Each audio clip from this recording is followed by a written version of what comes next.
ابن ملجم نے امام علی علیہ السلام کے مقام خلافت پر فائز ہونے کے بعد آپ کی بیعت کی اور جنگ جمل میں آپ کے لشکر میں رہ کر آپ کے دشمنوں کے خلاف جنگ لڑی، لیکن جنگ صفین میں حاکمیت کے مسئلے میں خوارج کے ساتھ مل گیا اور جنگ نہروان میں امام علی علیہ السلام کے مد مقابل آ کھڑا ہوا اور جنگ کے اختتام پر جان بچا کر فرار ہو گیا۔ کوفے میں اس کی ملاقات ایک کتام نامی عورت سے ہوئی اور اس کا عاشق ہو گیا اور اس سے شادی کی خواہش ظاہر کی۔ کتامہ جس کا باپ اور بھائی جنگ نہروان میں مارے گئے تھے، عبد الرحمن ابن ملجم سے شادی کی ایک شرط رکھتی ہے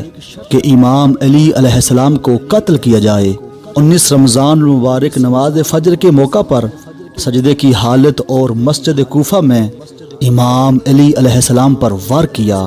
اس حملے میں امام علی علیہ السلام زخمی ہوئے اور 21 رمضان المبارک کو جام شہادت نوش فرمایا،